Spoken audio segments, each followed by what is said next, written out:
Archie's a professional speaker and consultant that works with corporations, colleges, and particularly fraternity men uh, on mental health, alcohol, drugs, depression, suicide.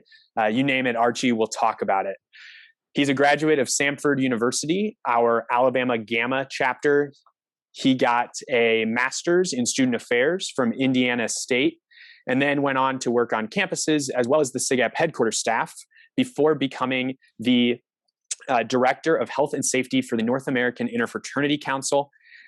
After that, Archie went out on his own, and he had been speaking and consulting with college students and fraternity men for years and decided to make it his full-time gig, founding Archie Cares. I'm sure he'll tell you more about that, and I'm sure he'll tell you more about his husband, Bill, and his son, Cade. Without further ado, I am going to pass it on to Archie to talk with you all now. Thanks, Ben. Hey, Ben, you got the name of my school right. That's huge. I did. I wrote it down. I made sure the M was very clear. Yeah. Ben used to like to say that I went to Stanford, and I just always went with it. I was like, yep, definitely went to Stanford. What's up, guys? My name is Archie. A couple of just housekeeping things because I live on Zoom. So you're over here. For those of you that are on screen, I'd love to see your faces if you're out there. But listen, if you're taking a dump, can you go off camera for a second? Nobody needs to see all that, and then come back on. This will be a interactive presentation. If you watched the video that I made last night and Ben sent out, if you watched that video, can you type me in the chat? So we'll know that somebody, I think like 60 something of you watched it. So as long as we get one me in the chat, okay, there we go. We got more than one me. So I feel like that life is okay. Also, as Ben did say, and you'll see a picture of him in a second, he might make an appearance. My husband, who is also a SIGEP, is on dad duty tonight, and it doesn't sound like it's going well in there. Coco Melon has finished. The crying has begun, and Papa is being yelled. So we'll see how that goes. And if he does make an appearance, I will let you know. I don't apologize for things like that anymore, and I don't think you should either. We need to live our life. So when the dog barks, if the mailman comes, if the child runs in, like I don't apologize anymore. This is just my life. And so I just say thank you, and we move on. So I would encourage you as leaders to start doing that as well. Stop apologizing for your life. Because we cannot control the things around us. Let's see if the clicker works. Who knows if it'll ever work? As Ben shared, this is who I am. This is what I do. Y'all, so I decided to start a business in 2020 because I thought that, like, why not start a speaking business in 2020? I mean, that sounds like a good idea. But at least I didn't start a business called Learn How to Hug. Because if I did, I would be I forgot to tell you what this is rated. This is rated PG-13, so I'd be up shit creek if I started a business called Learn How to Hug. So at least what I do, people actually need. So because I do live on Zoom all the time, and some of you may have seen me speak, I may have worked with some of your institutions. If I say something during the presentation that you agree with, that you're like, ooh, that's good. If you could drop some virtual snaps in the chat, that is a shift 8. It lets me know that you're out there and you're paying attention. So shift 8, it's going to happen. There we go. All right. So Cooper, Alex, Clayton. Okay. I see you. So everybody is just, there we go. Thank you, Jacob. Jacob is finally like, okay, this guy is not full of shit. So everyone at that point had just been like one snap. So if you're really into it, you can like hit it up. I'm on the phone. It's all right, Clay. I see you, bro. Do the best you can. Also, Clay, if you're driving on the phone, please be careful. But just drop some virtual snaps in the chat. It really does help me because I miss talking to people. I talk to this damn green light all the time. And although I'm grateful to be working, and this is volunteer, I miss people. So a couple of things that are important to know about me before we get going, and the reason why this topic is so important and why I'm so passionate about it, other than the fact that this was my responsibility when I worked at SIGEP headquarters. I'm a recovering drug addict. I also have a mental illness called depression. And so talking about things like this, and that's why I do this work, because for me personally, I never talked about my feelings, and I work with college students all the time. People are like, I don't do feelings, bro. And I'm like, okay, whatever, dude. So because I didn't do feelings, I started putting a needle in my arm, and that led to an overdose in a hospital. So that part of my life colors everything I do today, and it definitely colors this work. We at the end of our conversation tonight, Ben has graciously allowed me to have a little bit of time to talk about you. I don't want to just talk about policies all night long. I also want to make sure that as chapter officers or chapter members, because there could be chapter members or chapter volunteers on here, I want to make sure that we get a little bit of time to talk about you, because here's what's factual. People are hurting in ways that they probably have never hurt before, and we're not talking enough about how to deal with those feelings. So we're going to end tonight's conversation talking about you. In the event he doesn't make an appearance, this is the love of my life. This is Cade. He probably is destined to be a SIGEP when you have two dads that are SIGEPs. My husband went to Ole Miss. But if he goes to school, someone that doesn't have a SIGEP chapter, I will pay for dues for most fraternities. There's a couple that I might not pay for, but most of them I will pay dues for. But I hope that this is a SIGEP. So listen, guys, this is how I show up. I'm going to be very blunt with you. If you have questions, you can drop them in the chat. If you have questions for me, you can also unmute. I'm not into like these bullshit, like, let me ask this stupid question. No, if you have a question, you want to ask a question, we'll have a question. I don't, this is not like, see how smart Archie is. That's not what this is at all. So we're going to talk about the policies. I'm going to tell you what they mean. I'm happy to unpack things later. I do have a presentation for Washington State an hour and a half after this conversation ends, but that hour and a half I'm free if you need to unpack some things. I also try to, as you probably have seen, I try to keep it really lighthearted. I spend my weeks talking about mental health, suicide prevention, and addiction and recovery, like super duper exciting things. So I try to keep it entertaining. It is PG-13. I don't say a cuss word because I'm trying to be cool. It's just what comes out of my mouth. I'm working on it now because Cade is repeating things. But other than that, I'm going to try to be 100% authentic here tonight. If y'all can be present here, I'm not sure is there a sports ball going on tonight? Is there a sports ball game? Or I saw the sports ball stop for a second. Is there a sports ball? Basketball. Okay. Well, I hope whoever you want to win wins. Be present here. I don't think The Bachelor is happening anywhere. Maybe like The Bachelor at Walmart. I'm not sure if that's your jam. I'm not sure if that's going on tonight. But let's also try to have a good time, even though we're talking about policies. Please participate. Okay. The Hawkeyes are playing tonight. Okay. I think that's what that means. Participate in the chat. If you have questions, let me know. Okay, so a couple of times I'm going to ask questions that would be helpful if someone spoke. And guys, like if we were in person, I love some awkward silence. So I can like fill awkward silence for 5 minutes. Let's not have awkward silence on the computer tonight. If I ask a question and you know the answer, if you could answer it so we can move on, that would be groovy. Okay, so why do you think we are gathering tonight to have a conversation about SIGEP's risk management policies? Why are we having this conversation?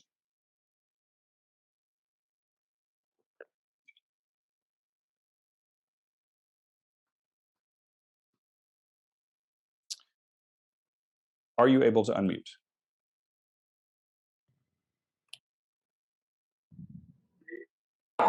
Yes. Yes. Okay. Why are we having this conversation?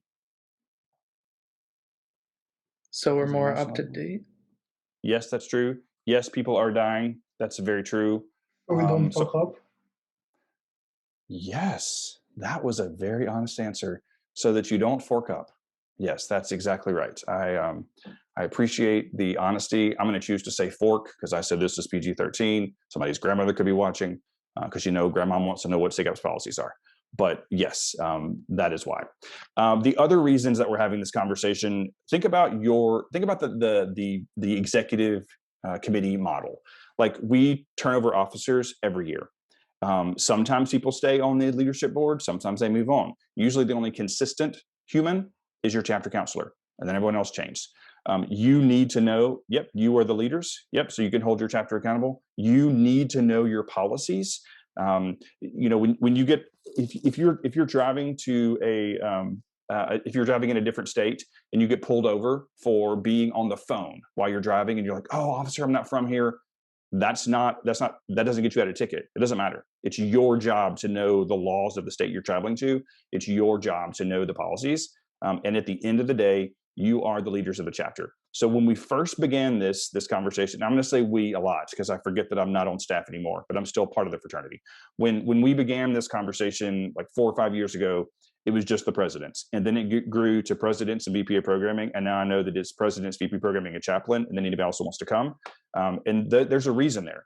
There's a reason. All of the people that are invited to be here, you are people that are going to be directly impacted if someone violates a policy.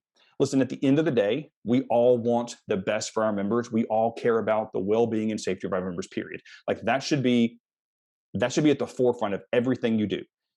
Presidents out there, every decision you make, you should be making that decision with the question in mind, is this going to be in the best interest of my members' safety, period. And if the answer is no, then don't lead the chapter down that path. Like this should be at the forefront. Every decision you make should be run through this filter. And if you're not doing that, you should start because if no one's told you that before, that's your job. So when you leave here tonight, if you're paying attention, you'll understand our policies. We will also give you a tool. Usually we do this in person. We're not going to do it. We're going to drop it in the chat, or we're going to send you a link for you to be able to assess each area of operations, because probably some of you think that you're operating at a very high level. And then when we dig into different pieces of the policies, you're like, oh, I didn't know that was a thing. I'm going to tell you all the resources that are available to you, and I hope that you are inspired to focus on yourself. So I have learned from being on Zoom a lot, if you play a video, you can see it better if you go off camera. So if you can go off camera for a minute so that we can all see this video, and then I'll let you know when it's done, please come back on camera. I'm not going to believe that like 200 of you took a dump all at the same time. So when we're done with this video, I'll let you know so you can come back on camera. All right, here we go.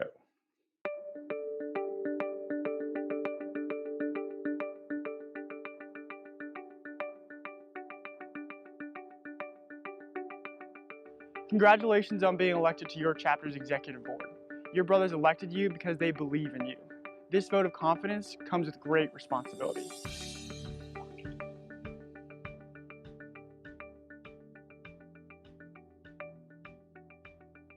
As a chapter leader, you play an important role in creating a safe and healthy environment for all your brothers and guests. This all starts with knowledge. Knowing and understanding SIGUP's risk management policies, your campus policies, and your local state laws is the first step. From experience, I know this can be complicated. There are policies and laws you need to be aware of, and few of them are easy to understand at first glance. We're going to do our best to clear things up for you and give you easy rules to live by. These rules will ensure a healthy college experience for your brothers and to keep those around you safe.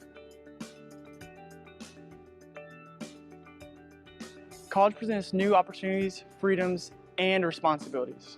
As a fraternity, we are responsible for creating safer environments for our brothers and our guests. While it may be easy to say that a gathering is not a chapter event, think about how an outside observer would view it.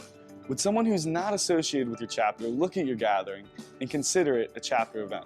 To make this really easy, you can even use the duck test. Does it look like a duck? Does it quack like a duck? Then it's probably a duck.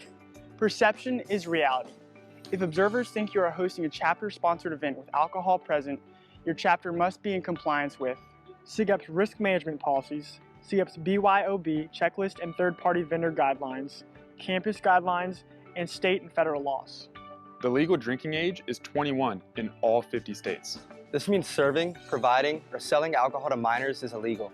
Purchasing kegs, cases, or other bulk quantities of alcohol for a chapter event is prohibited by SIGUP's policies, even if you are 21. If your chapter is hosting an event, alcohol can never be purchased with chapter funds or by any member on behalf. Okay, so I just got a message that the video is paused. Is that a real story or not? I can see some of your faces, so can you nod yes or no? Yes. Paused. Okay. I'm not sure where. Okay. Easy to understand. We've been getting audio. We're going to do our best to. Videos, you're just not coming through. Okay. We can hear the audio. It's paused at the very beginning of the video with the guy in the greenish shirt. Awesome. Technology, guys. Okay, so I'm just going to let it play and know that there's other things other than the screen guy, but this is just the easiest to make this work. Sound good? Go team. Thanks, Thomas, Connor, and Austin. Here we go. Clear things up for you and give you Event with alcohol present, your chapter must be in compliance with SIGEP's risk management policies, SIGEP's BYOB checklist and third-party vendor guidelines, campus guidelines, and state and federal laws. The legal drinking age is 21 in all 50 states. This means serving, providing, or selling alcohol to minors is illegal. Purchasing kegs, cases, or other bulk quantities of alcohol for a chapter event is prohibited by SIGEP's policies, even if you are 21. If your chapter is hosting an event, alcohol can never be purchased with chapter funds or by any member on behalf of the chapter. Pulling of funds or creating a separate bank account is not allowed. Chapters don't have a liquor license, so we are not a bar. If your chapter is holding an event where alcohol is present, the event cannot be sponsored by an alcohol distributor or a bar. An alcohol distributor or bar can host or sponsor a chapter event, but only if alcohol is not being served or sold. However, your chapter can use or rent space in a bar for an event with alcohol as long as you follow SIGEP's risk management policies. Interacting with other chapters and organizations is a great way to build relationships on campus. However, chapters cannot co-sponsor or co-finance an event where alcohol is purchased by either organization, regardless if the co-sponsoring organization's policies allow for the purchase of alcohol. If you're holding an event with alcohol present, you should always use a guest list to manage the attendees of your event, because this protects you and your chapter. To build safer environments for both you and your brothers, you need to know who is at your events because you are responsible for their safety. That's why alcohol is not allowed at any open events where there's unrestricted access to non-members. Knowing how to get to and from an event is also important. SIGEP has a policy regarding rented and non-owned vehicles. If you have an accident while driving to a SIGEP event, you are only covered under our general liability insurance if you're driving your vehicle. So if you choose to rent large passenger vans or vehicles to make transportation easier to our SIGEP events, a best practice might be to purchase additional one-time insurance from the rental company. Recruiting the right guys and welcoming them to SIGEP are definitely reasons for celebration. But all recruitment events, member development activities, and ritual ceremonies must be substance-free. This includes activities associated with bid night, little brother, big brother activities or events, and ritual rites of passage. Drinking games should not take place at chapter events. the possession, sale, or use of illegal drugs or controlled substances is not allowed. This includes prescription drugs without a prescription. If your name is on the prescription label, you should be the only one taking those drugs.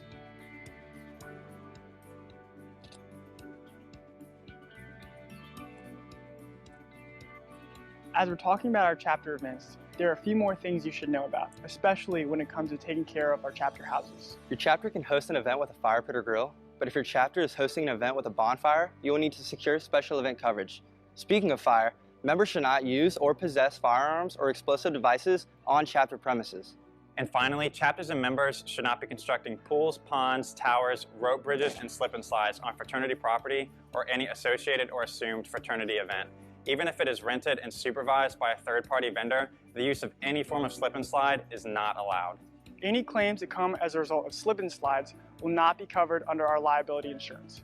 If you have any questions about renovations or constructions, contact your chapter's AVC.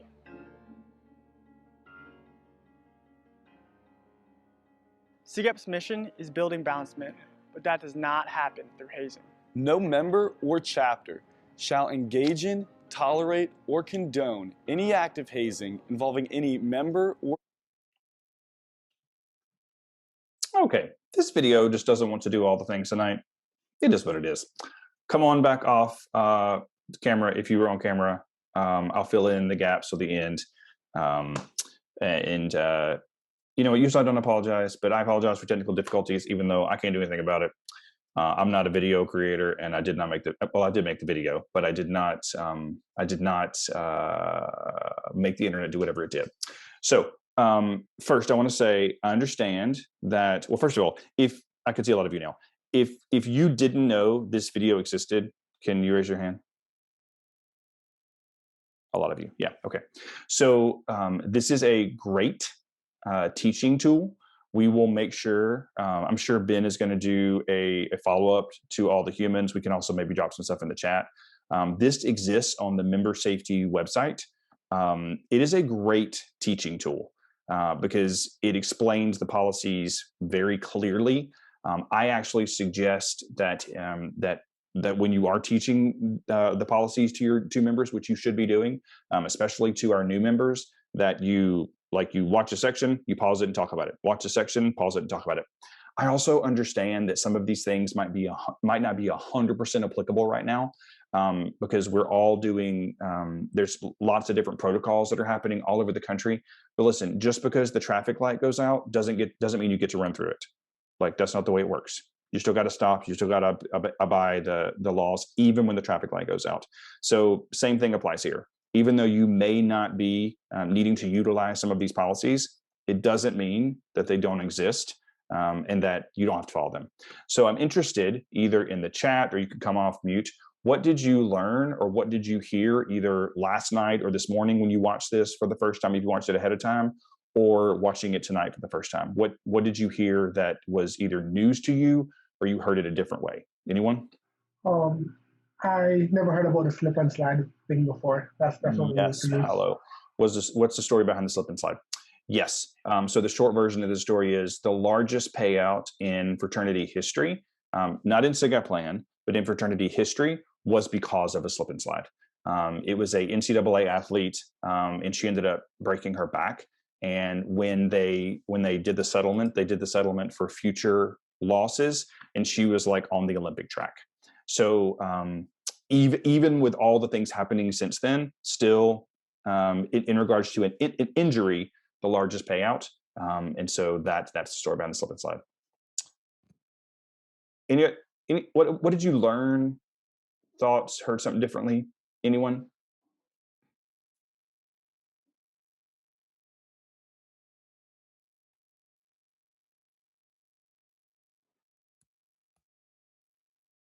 Okay, you know all the things.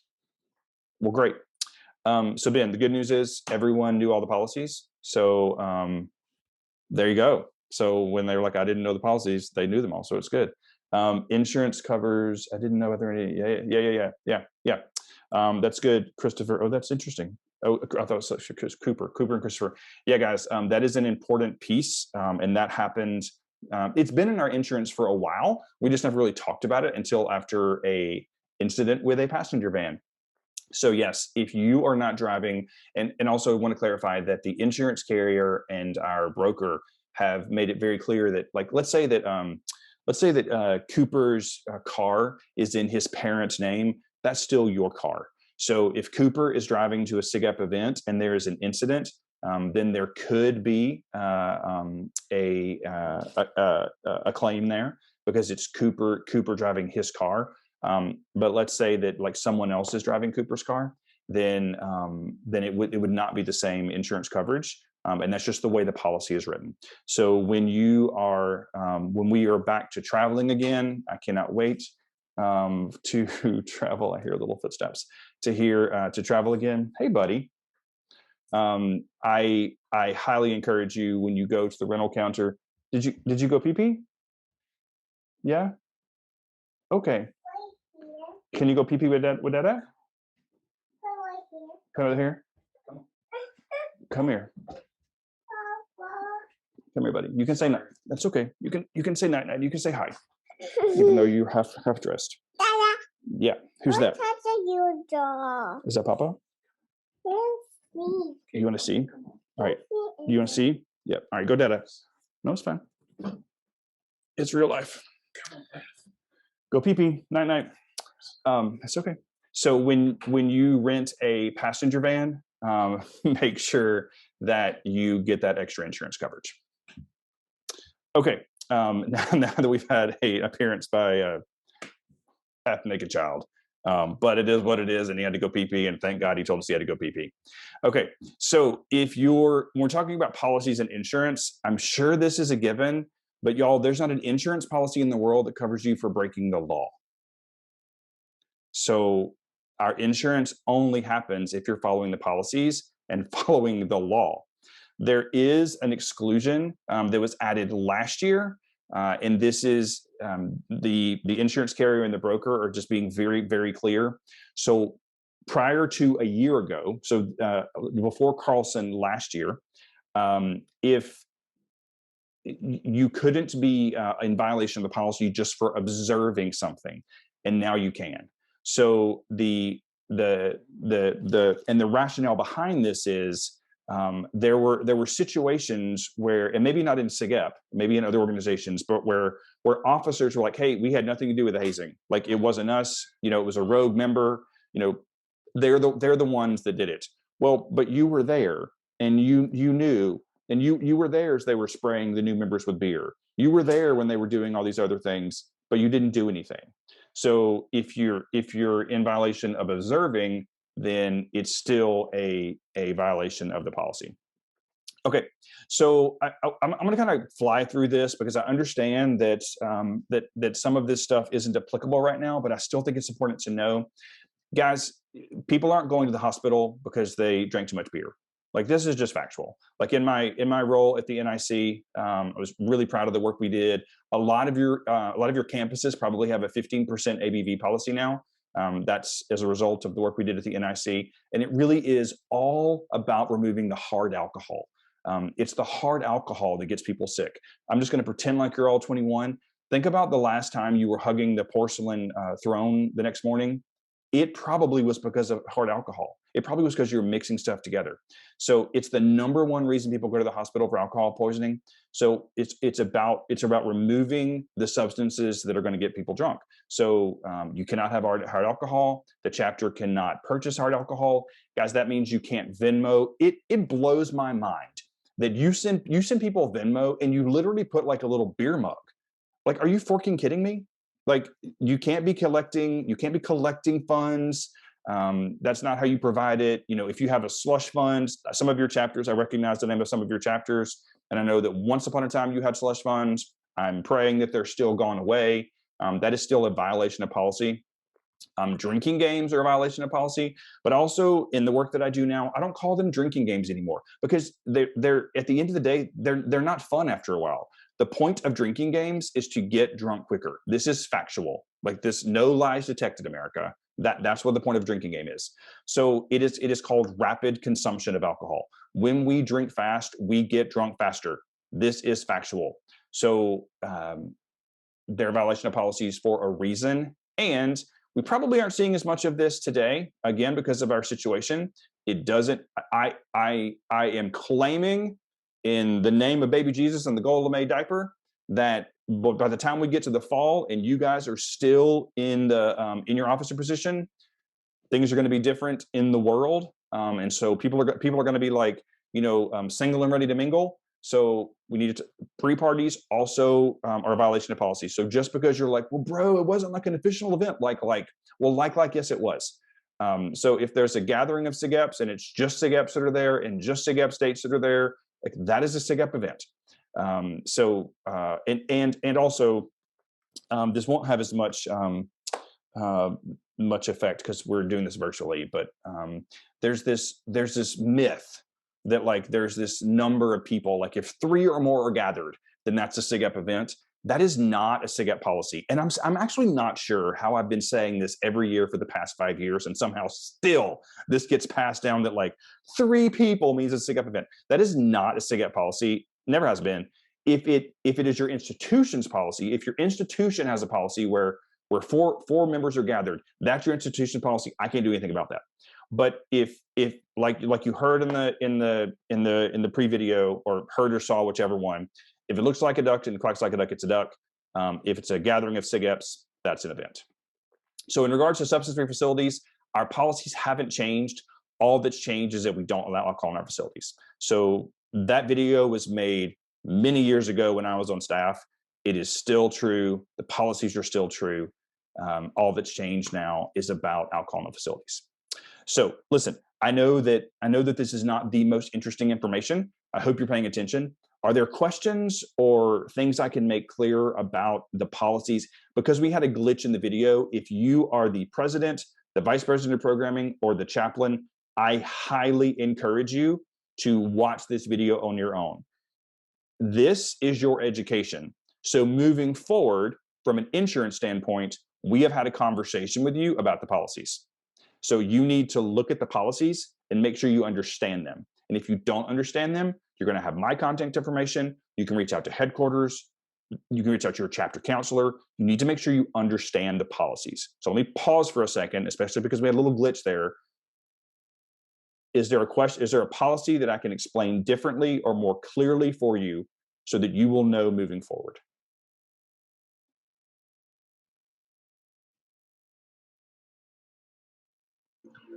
I have a question.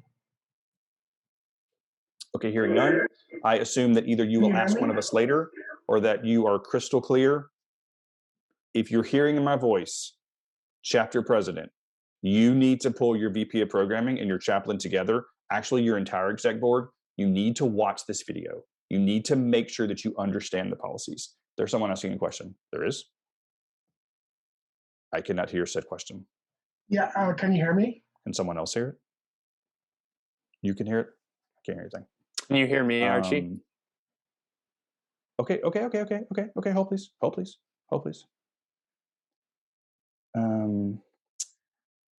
Let's try this. MacBook Pro speakers. Okay, sir, ask a question again. Peter John Can you hear King. me now?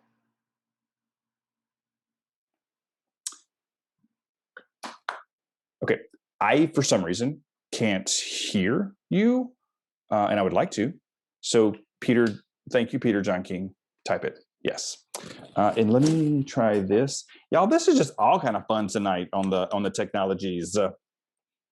Come on, Kardashian Jenkins, smile down, please. Please smile down. This is your fraternity. Do you know who Kardashian Jenkins is? Okay, good. Otherwise, that's a whole different conversation. All right, let's see. MacBook Pro speakers. Ben, can you say things? I can. Can you hear me? I had no idea. Okay. For the love. Well, I can no longer hear anything.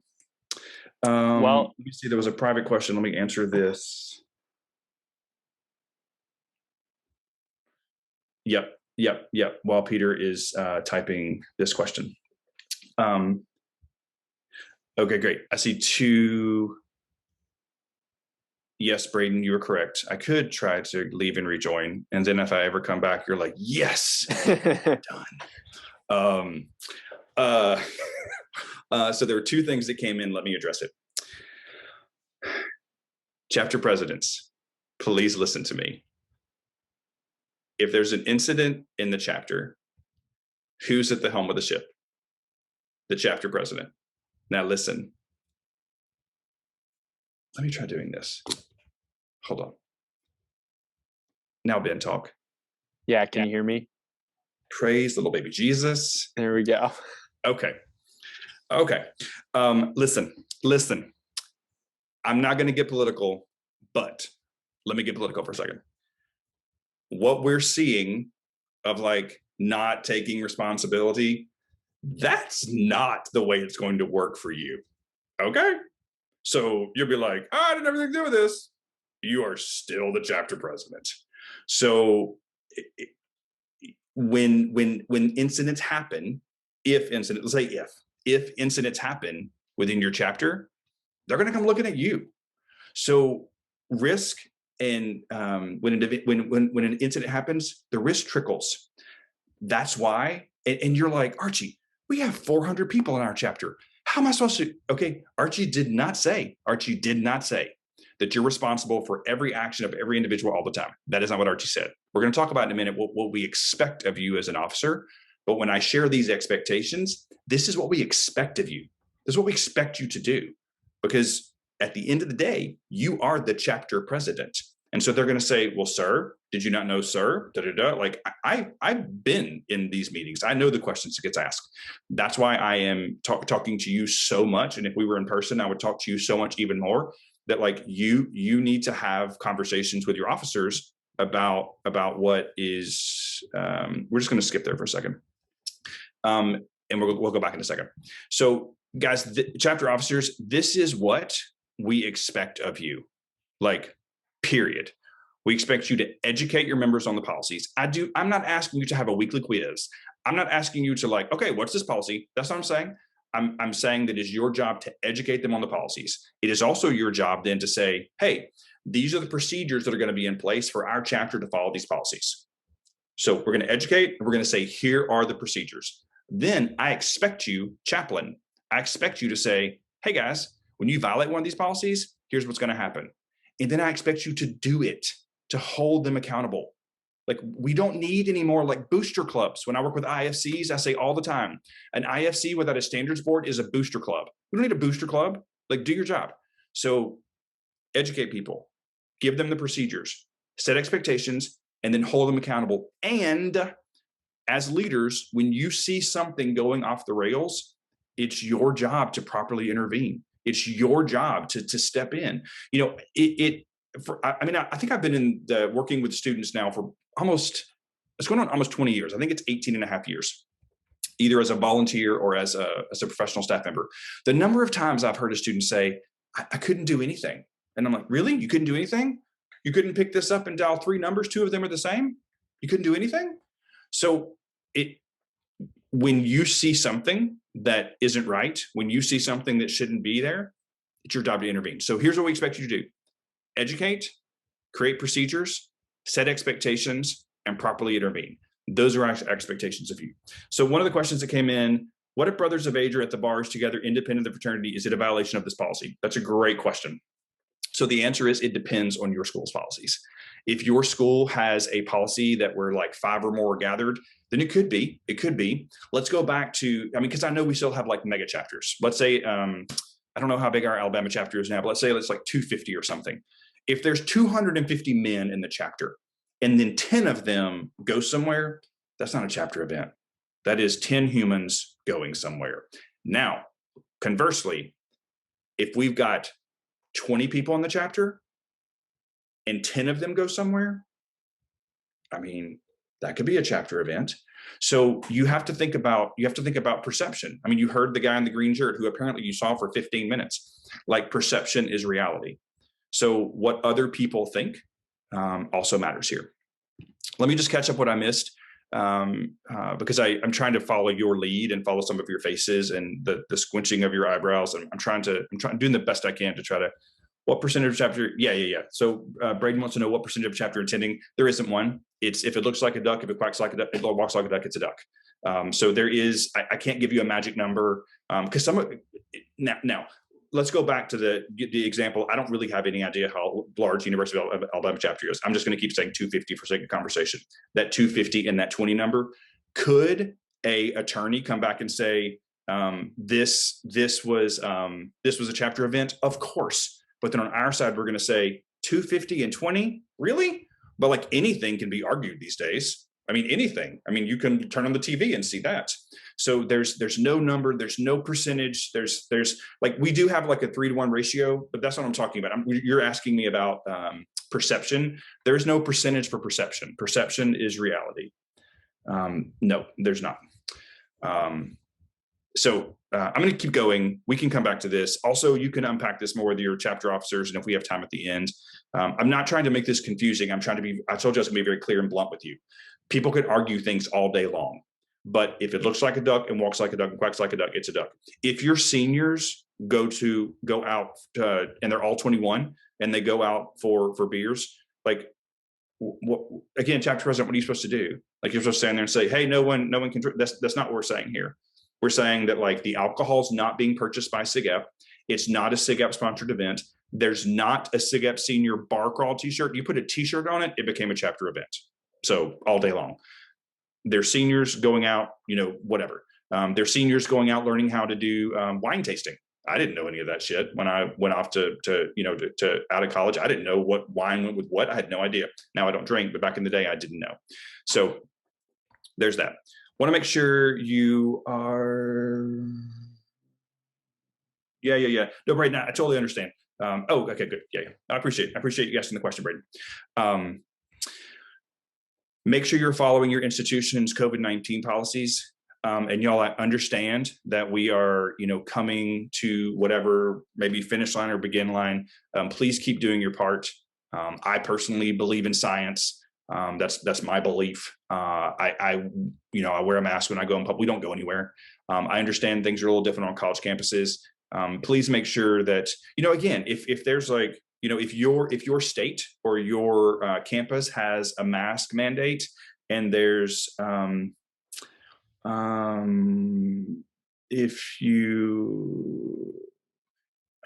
get to that question. If your chapter has campus has a mask mandate and there's like 10 of you walking across campus in your letters, please don't not have a mask on. Like, come on. That's the stuff that goes viral on social media. Okay, so there's been a question about can you as SIGEPs wear your letters while drinking independently? Okay, that might be a local chapter to chapter policy. I know that in my chapter we had that policy. That was a policy we had for our own individual chapter. That's not part of the national bylaws, and that would not be something I don't think that the national bylaws that the National Board of Directors would take on. That is a local chapter decision.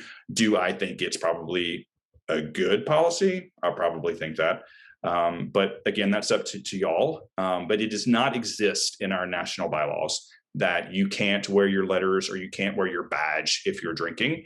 But again, let's think about perception as reality. So if someone is like shit-faced drunk and they're wearing SIGEP letters, then what is said is, oh, look at the drunk SIGEP. That's factual. You know that. They don't say, look at the drunk guy. They say, look at the drunk SIGEP. So, could it be a good policy? That's up to your chapter to decide. But here's the T. If you make a policy, then you have to enforce it. Don't just make a policy to like be high and mighty. If you're going to have a policy, then enforce the policy. And if you're not, then don't have the policy. You can't remove anything from the national bylaws. So you're like, oh, well, he said don't have a policy. I don't like that policy. We're going to take it away. That's not the way it works. If it's in our national bylaws or our national policy document, it is a part of your life. But if you choose to add things and make them more strict, then you absolutely can. All right. Yes, Ben's totally right. Please keep the questions coming, whether it's verbal, now that I can hear you, or in the chat. And I'm doing my best to keep up with both things. Okay. So in regards to officers, here's what we expect. Focus on what you can control. Guys, I learned this at SIGEP, this idea of focus on what you can control. And I use this in my business today. My business is growing, thank God. But I can't do everything. So I have to focus on the task in front of me, but also focus on the things I can control. I cannot control when a vaccine is going to happen. I can't. I cannot control what's happening in DC. I can't. So I don't focus on those things because it would make me spin and spin and spin and spin. I literally focus on what I can control. I focus on being a great father to a son that I never thought I would have growing up gay in the South. And I focus on helping as many people as I can during the day. That's what I focus on. So in your officer position, focus on what you can control. And one way that we teach you to do that is by Lewin's equation. If you've ever heard me speak or SIGEP speak before, you probably have heard this before. But does anyone know what this stands for? What Lewin's equation stands for? And if not, maybe try to figure it out.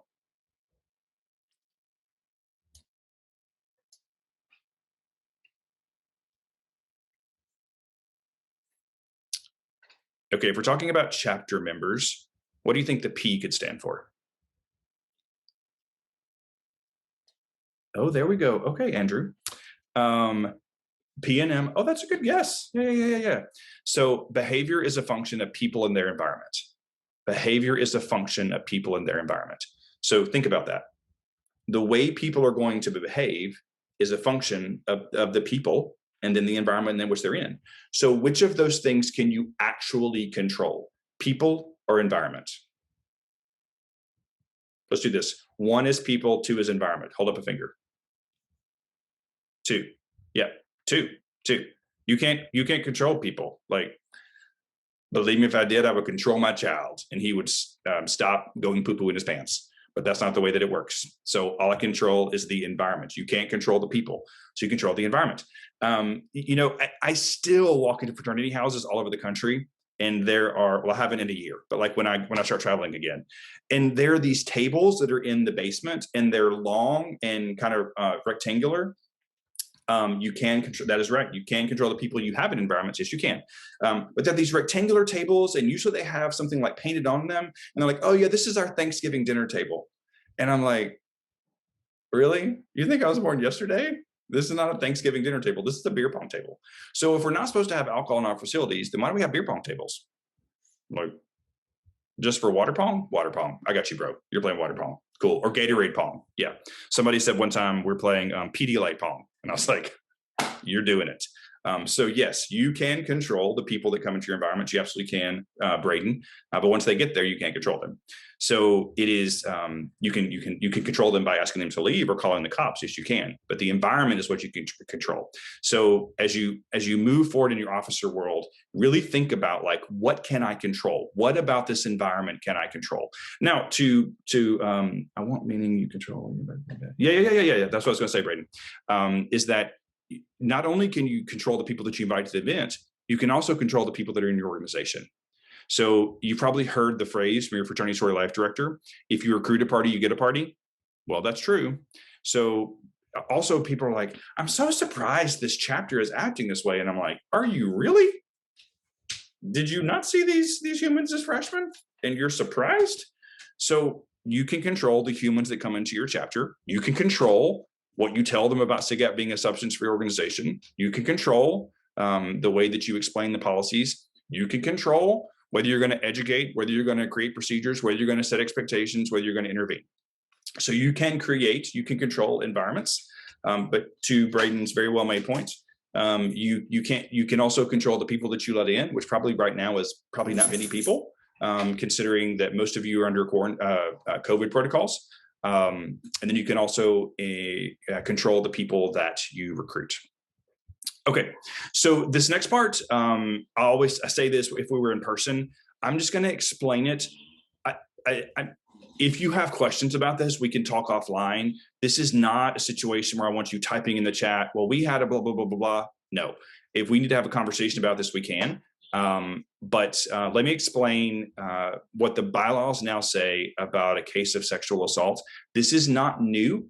We've had this for a year now. We've been following these procedures for a while, but they just became bylaws a little over a year ago. And so this is in the bylaws. And if you need a refresher, chaplains maybe like I'll let you know when this is.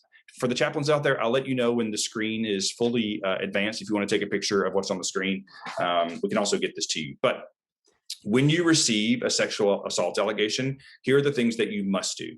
You must call SIGEP headquarters and inform headquarters that there's been an allegation about a sexual assault, and then you should call your chapter counselor. You should immediately suspend the member in question and schedule a standards board hearing following what's in the grand chapter bylaws, and I'm going to explain that in a second. You should also inform your fraternity and sorority life director and your Title IX officer. So if chaplains, this screen is advanced, if you want to take a picture of this. The reason that the two asterisks are there, if when you call headquarters and let's say you get Ben, if Ben has a relationship with your fraternity sorority life office or the Title IX office, we're not saying that you specifically, chapter president or chaplain or the chapter president, have to reach out. We're just saying that someone will call. We have made a decision as a national organization that we are going to inform the institution of what's going on. So when you receive an allegation of a sexual assault, however that comes in, you call SIGEP headquarters. Yes, Seth, does it include sexual harassment? Yes. So this is not that's a totally different presentation about sexual harassment, sexual misconduct, sexual assault. Yes. Let people know, because sexual harassment can also go through the Title IX office. So just, yes, you're going to want to call and get some help because for many of this is way above you and in the way that they're going to work with it. And that's the way it should be. You're not in school to understand all the processes of Title IX. You're going to call SIGEP. You're going to call your chapter counselor. You're going to suspend the member. And I'm going to tell you what that looks like here in a second. And then you're going to, either you or somebody from the national organization is going to reach out to your school. Okay, again, I'll let you know when all these are advanced. If chaplains, you want to take a picture of this slide. And this is all found in the Grand Chapter Bylaws, Article 2, Section 34. So during the standards board meeting, which the chaplain will oversee, you're not telling them what you've heard or what you've known. You're not investigating. This is not CSI standards board. We're not going to the residence hall to try to get video. No, we're not doing any of that. We are just informing the brother that our bylaws state that there will be a 365-day suspension pending the outcome of the university or a law enforcement investigation. That is the entirety of the standard. But man, listen, no, because standards board hearings are discoverable. You don't want to have conversations for everyone's sake, because you don't need to be getting yourself wrapped up in this either. If there is an allegation of sexual assault, sexual misconduct, sexual harassment, and also when you do call in and you talk to someone at headquarters, they're going to ask a ton of questions. Be very transparent with them. And then these are the things you're going to do. Pending an investigation means if the institution's policy, which they will be done before 365 days, they will be done, and they will make a determination in violation or not in violation. Guys, here's the thing. If the university finds one of your brothers in violation of sexual assault, I don't know how you decide. I mean, this is your decision, but I don't know how you're like, okay, we're going to keep this guy. What? Like the university found them in violation. I mean, take it one step forward. They go to a court of law and they're like, no, you're guilty. Oh, like, I don't know how you do that. So all of this, you're going to be like, as soon as you call headquarters, they're going to hold your hand all the way through it. But these are the steps that you must follow. These are now part of Grand Chapter bylaws. You must follow these steps. I'm sure you have a ton of questions, which unfortunately, because we're in the virtual environment, we're not going to do this virtually. If you have questions about these two slides specifically, you can reach out to Ben. You can reach out to somebody at headquarters staff. You can reach out to me, your chapter counselor. We can help you through this. But this is what you need to do. Now, let me also say this. The way that, and things have not changed that much in the past 6 months. I've been doing fraternity full time. I'm just a speaker full time. The way that incidents usually get reported is a sorority president calls and says, "Hey, listen, we were told that X, Y, and Z assaulted one of our sisters. We don't want to do anything about it. We just want you to take care of it." That's what usually happens.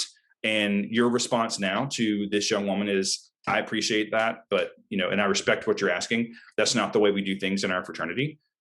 So I'll be reporting this to my national organization." That's your reply. Because I just want you to take care of it means they just want you to remove the man from the fraternity. That's not the way that we operate. And you don't need to get into Article 2, Section 34 says no. Ask them how you can be of support, and then call headquarters. Okay, I hate that we're having to have this conversation and kind of move on, but this would just not really go well virtually. So we're going to make sure you have all our information in case you have questions about this. Okay, we're almost done, guys. Stay with me.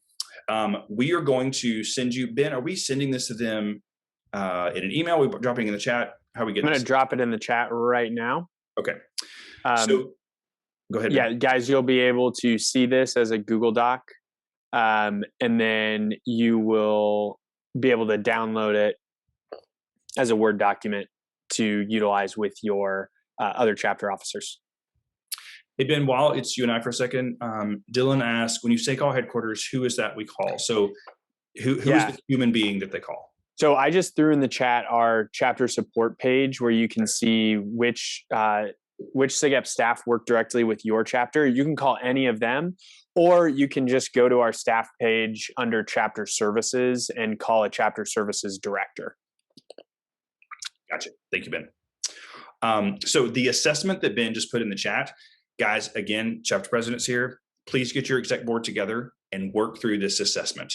It is going to, I believe, poke some holes in what you think that you're either doing excellently or you're like, oh, we're not doing that. If you circle yes, that means that you're doing a good job of managing risk in that area. If you respond no, then either you might need to become more knowledgeable, like I didn't know this was a thing, I didn't know this is the policy we were supposed to follow, or your chapter might be at risk, and your chapter might be at risk. So I encourage you to take these, print these out, whether you, I don't know how you're all having exec meetings now, if they're all virtual or in person, do it with your advisor if you can, and really work through this, let everyone take it, take the assessment, and then gather together and go, I mean, I've seen lots of light bulbs go on in the lunchroom at Carlson where people are like, I had no idea this was a thing. Well, Now you do. So use this resource. It is helpful if you allow it to be helpful. Okay, let's do just one of these because do we have to submit? No, Peter, great question. No. This is not you sending this back in to your chapter support person that is a resource for you. So use this as a chapter and then the no's either get more clarity about the policy or say, okay, so this policy makes sense. Remember, we ask you to educate, set expectations, enforce the policy, and then hold them accountable. Or intervene. So if you know this is a policy, then step 2 is what are our expectations? Then teach the chapter. Because if you as an executive team didn't know that was a policy, there's no way your chapter knew. So make sure you educate your humans. Okay, we're just gonna do one of these kind of for sake of time. But I'm gonna pop this on the screen. I want you to read this and then tell me what you think you should do in this situation. If this is what happens, like how, first of all, I guess I want to know, would this be a violation of policy? And what would you do?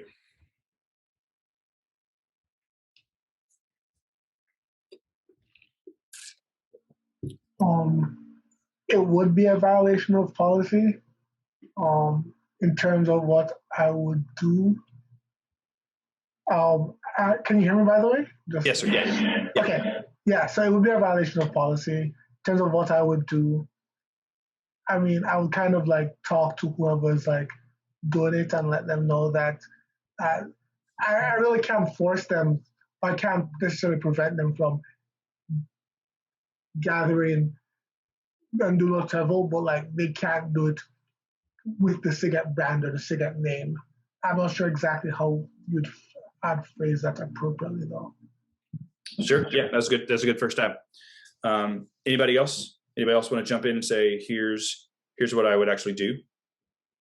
Yeah, I would definitely bring the chaplain in and threaten standards trials if necessary, and basically just say, like, give him an ultimatum and say, you know, I can't physically stop you from doing this, but it will result in a standards trial if you continue to try to host this event, sort of thing. Okay. Anyone else? What do you do if the chaplain is a senior involved? Yeah, that's a great question, Elijah. Yeah, and that's very likely. And then you're like, bro, really? Yeah, I'll answer that for you in a second. Anybody else? Any other thoughts? Yeah, so I kind of have a question on this. Would it still be a violation if you do not know if who else they are inviting and everything? Because it may just be inviting some guys from the whole chapter, like a generalized message to them, but then also inviting other people, as long as letters and things like that are not involved. Yeah, so let's unpack this a couple of ways. This is probably a very normal occurrence. You could also just replace like SIGEP seniors with like Elijah's apartment. Like Elijah's apartment is having a get together, they're inviting the whole chapter. Where things begin to break down with this just being a group of seniors getting together to do something, if it's in the chapter group me, because we know you have them. Hey guys, we're having a party at the senior house, everybody come over. That is a SIGEP event.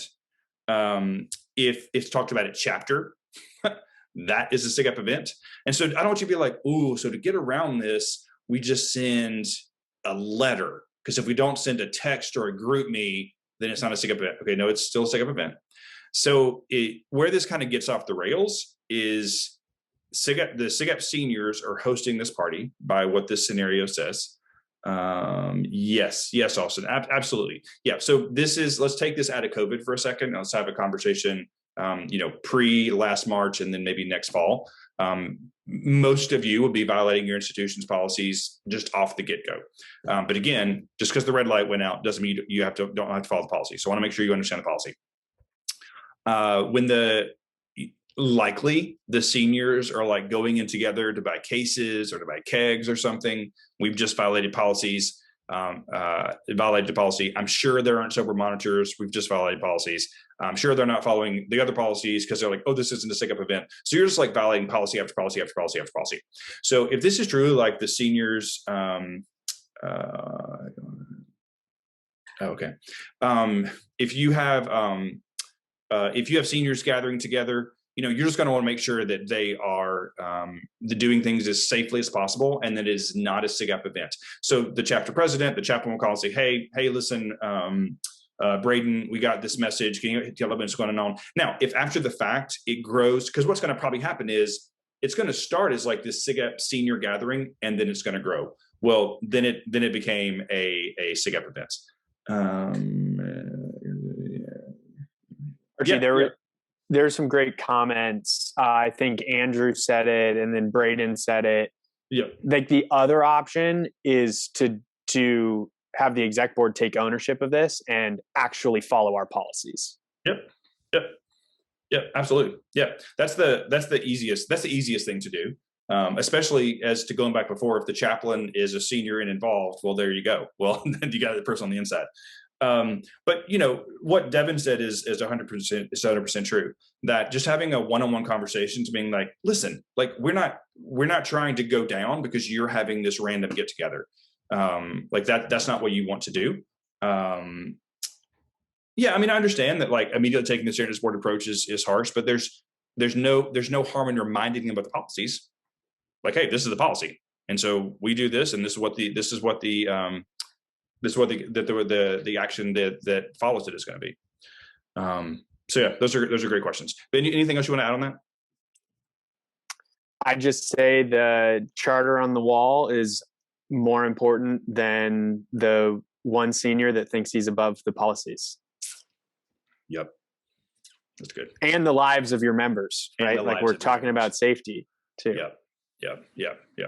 And that lives of your members thing, that has definitely changed for me. Now that I have a son, I can't imagine him not coming home. Like I don't even want to begin to imagine that. And just remember that everyone in your house is someone's Cade. My son's name is Cade. It's someone's Cade. So again, keep that in mind, because I said at the very beginning, the health and safety of your members should be the priority for all of you. All right, let me share some of the resources. We're going to talk about how to take care of yourself, and then I'll open up for questions and we can wrap it up. Yeah, I mean, Jack, that's absolutely true. But it's still, Jack said, it could drive a wedge between people. And unfortunately, this may mean they do it in secret next time. Okay, there's really no secret. Like things get out in chapters. But it's factual. And so I'm not saying you call them up and saying, hey, you're going to go to standards. Like ask, like seek to understand.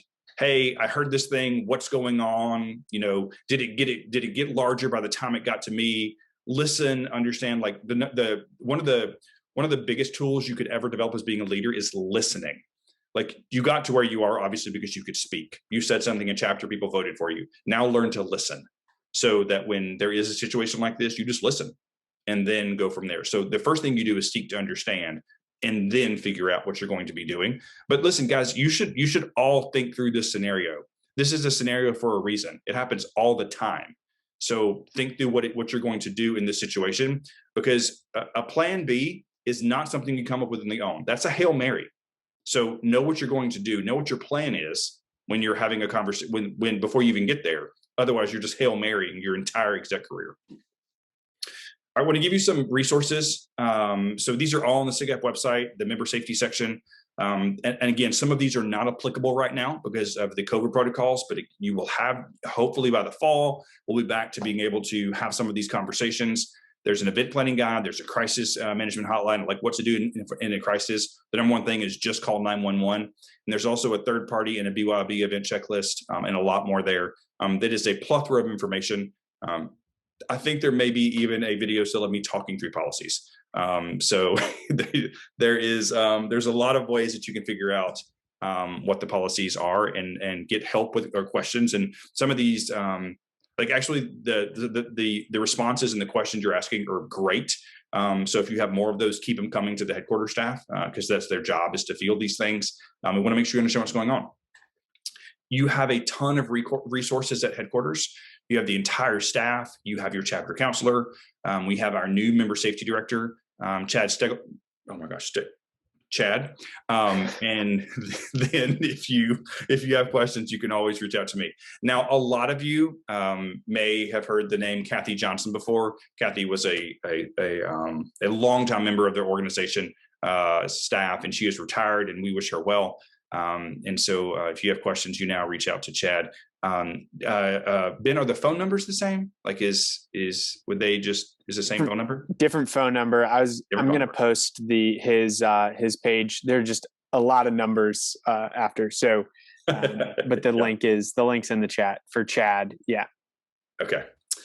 Great person to reach out to. He can help walk through policies and situations that you need something extra than just what we have right now. Yep. All right, let's end this thing. As I said, let's focus on you. Guys, there is so much going on around us. You have to focus on you. You have to be the most important person, period. The only person that matters when you look in the mirror at the end of the night is you. The only person you're trying to impress is you. The only person you need to make happy is you. You got to focus on you. So I'm going to give you some ways that I share with students all the time that I think you can do to begin to focus on you. Number one, stop giving people control to your life, and you do it right here. Stop it. So when you're having a rough day, and you all have them, maybe this isn't the place to be. So let me get real granular for you. So I looked at my life to see the times in my life that I was the most stressed, and I realized, okay, Andrew, I'll get back to that. I realized that for me, there was one room in the house that I would always leave, and I would be more stressed than when I went in. So for Archie, the library is closed, meaning when I go to the library now, I put my phone in a phone soak and I do my business and I leave, because I realized the only time in my life I was on Twitter was when I was taking a dump. You're like, ooh, that's gross. You all do it. So I was just like doom scroll, doom scroll, doom scroll. And so now I don't anymore. And now I leave the library and I'm relaxed, as you should be after taking a dump. So think about the times in your life that you are the most, like you get the most worked up, and stop. But like stop giving people control to your life, and you do it right here. So after you're focusing on you, your job is also to focus on your people. And I want to explain this by telling you about the parable of the egg. And if you're like, Archie, I read the Bible and there's no parable of the egg in there. You're exactly right. I made this shit up. So this is the parable of the egg. And some of you may have done this in elementary school. So if you take an egg, not a hard-boiled egg, but if you take an egg and you drop an egg in vinegar and you leave it there 72 to 96 hours, then the outer layer of the egg, the shell of the egg, will be eroded. And so even though the shell of an egg is not much protection, it is designed to protect the yolk. But white vinegar erodes the shell completely if you leave it there long enough. And so what you're left with is a squishy membrane and the yolk inside. So I believe, metaphorically speaking, of course, that back in last March, we were all dropped into buckets of white vinegar. And over the next couple of months, our outer shell began to be eroded. Now, if your girlfriend or your mother's name is Karen, I'm so sorry. But, we began to see these videos of Karen at grocery stores or in public, like losing their ever flipping mind. And although I will never be able to prove this, I don't believe that human would have reacted that way last January. I just don't. I believe that Karen had part of her outer shell eroded, and somebody poked just one too many times, and the yolk came running out. So the parable of the egg here is that to remember two things. One, you have had part of your outer shell eroded. This is even though this is my opinion, it's also factual. None of our lives look exactly like they did last March. People's parents have lost jobs. I've lost fraternity brothers to the virus. I'm sure some of you have as well. There's so much happening in the country. It's just an onslaught. So as dudes, we're really good about keeping our feelings pushed down. We actually have it down to a science until you have something like the global pandemic come at you, and then you can't keep those feelings out and everything pushed down. So things start bubbling out. So number one, remember that part of your outer shell has been eroded. Number two, give people some grace. If you're anything like me, you've probably over the past 6 or 7 months had a moment where you snapped at somebody and then went, wait a minute, I'm so sorry. I'm so sorry. That has nothing to do with you. So give people some grace. Check on your people. That is one of your responsibilities as an officer. Check on your brothers. Split the fraternity up by officer. Call everybody. Check in, see how this experience has been for them. And when you talk to them, I'm on a personal mission to change the way we interact with each other. I beg of you to please stop saying, how are you today? I'm begging you. Number one, because I honestly don't care. And number two, because those words mean nothing. Think about how many times as guys we're like, hey man, what's up? How you doing? Good. How are you? Good, good. Like that's literally verbal diarrhea. Like nothing happened. So instead say, how are you feeling today? That's the question that matters. If I were to say, hey Ethan, how are you feeling today? Ethan would be like, okay. But like Ethan had to stop and think. That's the point. In that moment, Ethan knows I care about him. When I say, how are you today? We are trained as a society to lie. We've been trained to lie upwards of 20 times a day. So please tell me why a person who was in suicidal distress would choose that moment on that day to actually start talking about how they feel. That's complete bullshit. I think that would happen. So start modeling the way with your chapter, with your brothers by saying, hey bro, how you feeling today? I did a presentation a couple weeks ago and somebody said, what if I said like, where's your head at today? Great. That's better than how are you today? Because those words literally mean nothing. And when you ask someone, how are you feeling today? Just listen. And if someone on your campus does say, how are you today? Please don't reply fine. Fine is literally not a feeling. It's not even on the feeling chart.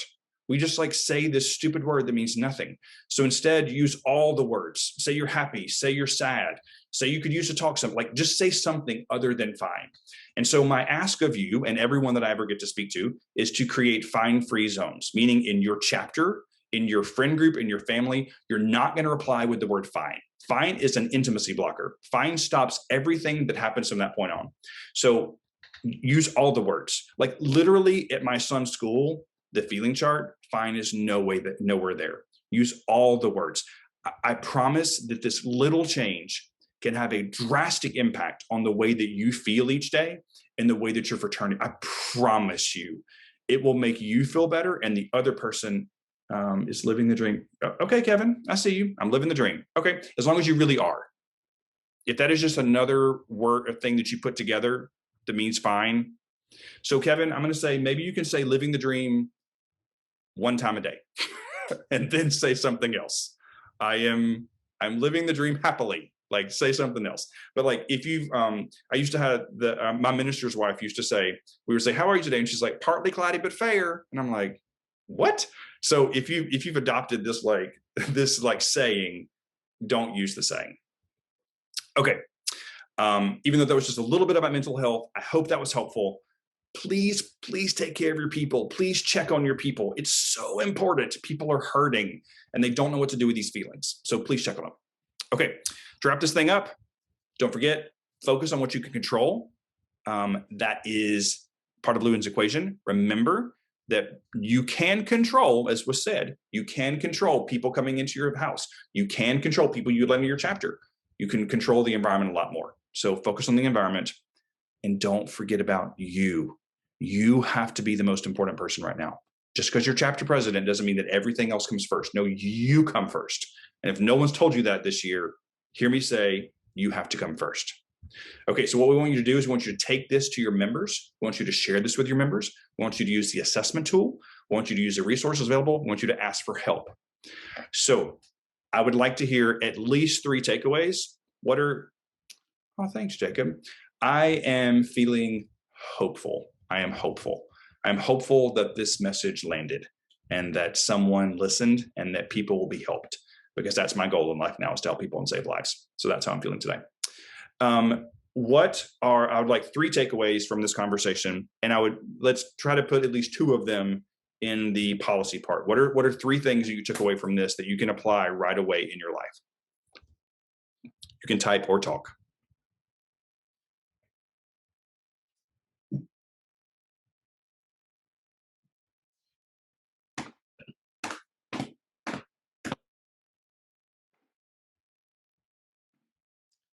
Giving people grace. Yep. Ask them another feeling. Be intentional in actions. Stop giving people control of your life. Yep. If you make a policy, enforce it. Yes. Yes. Yes. Yes. Yes. Yes. Thank you, James. Focus on control. Yes. These are all very good. Good. Okay. Let me end this up for you guys. If you've ever seen me present, you know I'm going to say this. And yes. Review policies entire exec. Yes. Yes. Find free zone. Yes. So this is a semicolon. It's part of the semicolon project. So the semicolon project, in the English language, we don't need a semicolon. It separates no slip and slides. Yep, you're right. Yep. We don't need a semicolon. It separates two independent thoughts that could stand on their own. But the author chooses to use a semicolon instead of a period. The author chooses to pause instead of, and then keep going, instead of choosing a period and ending. So as someone who personally has stood on that cliff called suicide, stared into the darkness and wondered if it's my answer, and taken the first step, I don't ever want you to make that decision. I don't ever want you to feel like that it's hurting so bad that that is a step you need to take. So my ask of you is that you choose to live a life full of semicolons. All I'm asking you to do is pause and ask for help. I am bone tired of having conversations with organizations where members died by suicide. We are surrounded by people who are supposed to love us. So let's start doing that. Let's start checking on our people. Let's let them know that we're there regardless. And then when things seem off, let's start reaching out and asking for help. And if you ever feel like you need to talk to somebody, call me. So this is all my information. You also can scan that QR code. It will take you to all my information. That's my actual phone number, my actual email address. If I can ever be of support to you personally, as your brother, I would love to try to help. If I can support your chapter or your community, let me know. I care a shit ton, and I don't want people to make the same horrific mistakes that I made. So if I can help you in any way, please let me know.